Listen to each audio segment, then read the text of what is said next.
मेरे पीछे तुमको 100 मार्क्स वाली कॉपी दिख रही है, मतलब भैया ऐसा क्या टॉपर अपनी कॉपी में लिख के आता है कि उसके full out of full score आते हैं। वो सब कुछ आपको पॉइंट वाइज बताने वाला हूँ और दिखाऊंगा भी कि आपको क्या क्या चीज़ें करनी है। देखो तुम्हें हो सकता है कि बहुत सारी चीज़ें तुमने नहीं पढ़ी है, पूरी की पूरी चीज़ें नहीं पढ़ पाया हूँ भैया, मेरा सब बहुत सारा सिलेबस छूट गया है, बट अब तुम्हारे पास टाइम उतना नहीं है कि तुम उन सारी चीज़ों को कवर कर पाओ। बट हाँ, जितना मैक्स टू मैक्स कवर कर सकते हो उन सारी चीज़ों को कवर कर लेना। बट भैया क्या ऐसा कोई तरीका है कि उन सारी चीज़ों को ना पढ़ने के बाद भी हम बहुत अच्छा स्कोर लेके आ पाए? तो वो तरीका है अपने प्रेजेंटेशन में थोड़ी सी इंप्रूवमेंट करने का कि भैया हमें ऐसी क्या चीज़ें लिखनी है जिससे हमारे स्कोर बहुत अच्छे हो जाए। देखो अगर आप इस कॉपी को ध्यान से देखोगे तो 3 से 4 बातें ही बताऊंगा, बस उन्हीं को अपने आप में आपको साफ साफ लिखना है, उन्हीं सभी चीज़ों को अपने कॉपी में आपको रिप्रेजेंट करना है। देखो आपकी राइटिंग जो भी अब 2 दिन में आप बहुत ज़्यादा एक्सेल नहीं करने वाले हो, और ये चीज़ आप यहाँ पर भी देखोगे कि टॉपर की कॉपी बहुत अच्छी नहीं लिखी गई है, बहुत राइटिंग बहुत मतलब एक्सेलेंट नहीं है, राइटिंग टॉपर की बहुत एक्सेलेंट नहीं है, फिर भी उसके full out of full score है। तो वही चीजें आपको धीरे धीरे उतारनी है। ठीक है, अब पहले हम बात करते हैं भैया कैसे चीजों को अटेम्प्ट करना है। सबसे पहले आप देखेंगे अगर यहाँ पर, तो सबसे पहले कॉपी में आपको ऊपर दिख रहा होगा सेक्शन ए। मतलब आप जब भी किसी भी सेक्शन को स्टार्ट करें तो मिड में पहले तो आप सेक्शन ए या फिर जो भी सेक्शन आप अटेम्प्ट कर रहे हैं उस सेक्शन को लिख दो। अब ध्यान में ये आपको रखना है, अपने दिमाग में ये रखना है एकदम क्लियर कट बात, कि हम जो भी सेक्शन अटेम्प्ट करेंगे उस सेक्शन के सारे क्वेश्चंस एक ही बार में हम करने वाले हैं। लेट सपोज मैंने सेक्शन ए को अटेम्प्ट करा तो सेक्शन ए के सारे सवाल मेरे एक ही जगह होंगे। ये नहीं कि सेक्शन ए करा फिर बी करा, फिर ए के कुछ क्वेश्चन कर रहे हैं, फिर ए के बी के कुछ क्वेश्चन, फिर सी, ऐसा नहीं करना है। आप एक बार में एक सेक्शन को चूज करो, उसके सारे क्वेश्चंस को अटेम्प्ट कर लो। अब भैया एमसीक्यूज को कैसे लिखे, तो टॉपर की कॉपी अगर आप देखेंगे तो बहुत गुड राइटिंग, बहुत अच्छी राइटिंग नहीं है, बट स्टिल उसने सब कुछ बहुत क्लियर लिख रखा है। आप पहला अगर क्वेश्चन की बात करेंगे, यहाँ पर पहला क्वेश्चन लिखा, उसने आंसर कौन सा था, सी। सी में क्या था वो भी करेक्ट लिख रखा है। अगर आप ये नहीं भी लिखते हो तब भी चल जाएगा, बट आप लिख देते हो, वेल एंड गुड। टाइम अगर आपको लगता है कि मेरा बच जाएगा देन आप लिख दो, टाइम नहीं बचेगा देन कोई लिखने की जरूरत नहीं, क्योंकि जो भी चेक होती है कॉपी वो एमसीक्यूज के करेक्ट ऑप्शन के अकॉर्डिंग होती है, वो लिखने से कोई फर्क पड़ने वाला नहीं है। बाकी और क्या एक्स्ट्रा भी इस पेज पर दिख रहा है भैया कि एक सिंपल सा लाइन यहाँ पर दिया गया है, जिसके बाद यहां से लेके यहां तक के बीच में हमारा मेन कंटेंट है, उसके इधर उसने रफ वर्क कर रखा है। अगर आपको नीड होगी देन आप करना, अदरवाइज आप नहीं भी करोगे तो कोई प्रॉब्लम वाली बात नहीं है। ठीक है, वो एडजस्ट हो जाएगा, किसी भी लास्ट पेज में आप रफ कर सकते हो। अगर आगे बात करें, आप सिमिलरली सारे क्वेश्चंस को देख सकते हैं, कहीं पर भी आपको कहीं ओवर राइटिंग नहीं मिल रही होगी, मतलब बहुत अच्छे तरीके से सारे क्वेश्चंस को अटेम्प्ट किया गया है। अब आगे बात करते हैं भैया आगे क्या चीजें की गई है। आगे जब भी देखो किसी भी क्वेश्चन के बारे में पूछा गया, लेट सपोज यहाँ पर क्रैम्प्स के बारे में कुछ पूछा गया, क्वेश्चन नंबर 23, तो यहाँ पर जो भी पहला ऑप्शन ए है उसमें जितने भी इनको आंसर लिखने, उसने पॉइंट बाई पॉइंट, पहला पॉइंट लिख रखा उसने, दूसरा पॉइंट लिख रखा है। मतलब जितने भी आंसर्स आपको करने हैं अपने क्वेश्चंस के, सारे क्वेश्चंस को पॉइंट बाय पॉइंट अटेम्प्ट करिए। मतलब अपने आंसर को पैराग्राफ फॉर्मेट में ना लिख के भैया हम पॉइंट बाय पॉइंट लिखेंगे, इंप्रेशन थोड़ा सा अच्छा आएगा।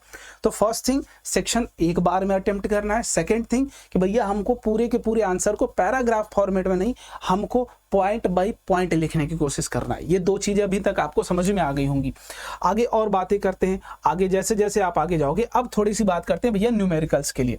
न्यूमेरिकल्स के लिए क्वेश्चन नंबर 26 आप देखिए, यहाँ पर 26 में उसने क्या लिखा है, पहले उसने लिख रखा है भैया जो गिवन पार्ट है, और ये हमेशा आपको अपनी कॉपी में सुधारना है कि हमको सबसे पहले क्या लिखना है, तो भैया हमको लिखना है सबसे पहले गिवन पार्ट्स।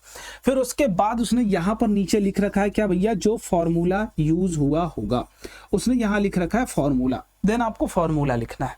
देन उसके बाद इस फॉर्मूला का अप्लाई करके जब भी सॉल्यूशन आए, जो भी आंसर आए, उसको क्लोज ब्रैकेट में उसने दिखा रखा है जो भी आंसर आ रहा है, और बहुत क्लियर तरीके से, कहीं पर भी ओवर राइटिंग आपको नहीं मिल रही है। मान लो लेट सपोज भैया हमसे ओवर राइटिंग हो जाती है, देन हम क्या करें, हम सिंपल सा एक कट लगाएंगे, आगे बढ़ जाएंगे, उससे कॉपी आपकी अच्छी भी दिखेगी और आपकी गलती भी हट जाएगी। तो ये तरीका यूज करना, ये नहीं कि हम इस चीज को पूरा का पूरा ऐसे कर दें कि भैया ये गलत हो गया था तो हम ऐसे कर रहे हैं। करोगे कोई बात नहीं, उससे नंबर नहीं घटेगा, बट इंप्रेशन थोड़ा सा गलत जाता है। ठीक है, चलो आगे और थोड़ी बहुत चीजें देखते हैं कि भैया डायग्राम्स वगैरह के लिए या फिर रिएक्शंस के लिए भी आप देख सकते हो, रिएक्शंस भी बहुत अच्छे तरीके से यहाँ पर लिखी गई है, रिएक्शंस को एक्सप्लेन भी किया गया है, साइड में यहाँ पर रफ वर्क के लिए यूज किया गया, कोई प्रॉब्लम नहीं। अब रिएक्शन लिखने का तरीका भी यहाँ से आप सीख सकते हैं, रिएक्शन लिखने का एक बार तरीका देख लीजिएगा, मतलब आपको बहुत ज्यादा कुछ एक्स्ट्रा ऑर्डिनरी करने की जरूरत नहीं है, ठीक है। अब आगे चलते हैं, धीरे धीरे हम लोग डायग्राम्स की बात करते हैं।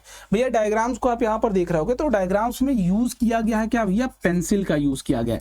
और सीबीएसई ने क्लियर कट आपको जब भी उनकी नोटिफिकेशन आती है उसमें ये क्लियर कट बोला जाता है कि जितने भी डायग्राम्स आपको बनाने वो सब कुछ पेंसिल से बनाने, क्योंकि पेन से ज्यादा चांसेस होते हैं कि डायग्राम खराब हो जाए आपके, तो पेंसिल से सारे डायग्राम को बनाना है। हाँ, जिनकी डिनोशन है, जितने भी डिनोशन है उसने जैसे दिखा रखा है कि इमरजेंट रे है, ये इंसिडेंट रे, वो आप पेन से कर सकते हो, उसमें कोई प्रॉब्लम नहीं। बट जितने भी डायग्राम्स आपको बनाने हैं वो अभी भी याद कर लो कि पेपर में जाने से पहले पेन ले लेना, पेंसिल ले लेना, स्केल ले लेना, सब कुछ लेके ही जाना। जितने भी डायग्राम्स तुमको बनाने हैं सारे के सारे पेंसिल से ही बनाने हैं, कोई भी पेन से नहीं बनाना है।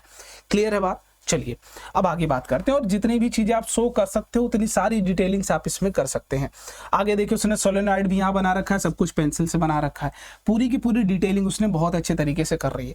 अब देखो आपको करना क्या होगा, हमेशा जितने भी आप डायग्राम्स बनाएंगे उन डायग्राम्स के नीचे एक्सप्लेनेशन आपको जरूर लिख देना है, ठीक है।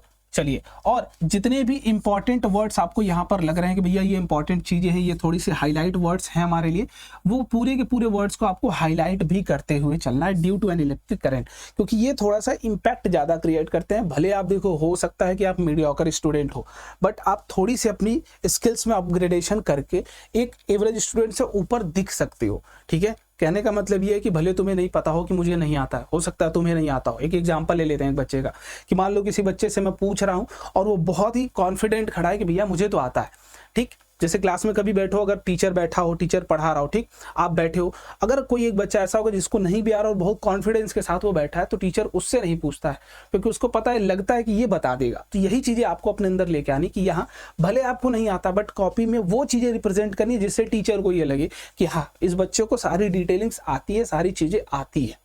क्लियर है बात? चलो अब आगे बात करते हैं, धीरे धीरे एक एक करके सारे पॉइंट्स को। यहाँ पर भी देख लो कुछ मिस्टेक्स भी इसने कर रखी है, ऐसा नहीं कि मिस्टेक्स नहीं कर रखा उसने, मिस्टेक जितनी भी कर रखी है उसको सिंपल कट लगाया है बच्चे ने और आगे बढ़ गया है।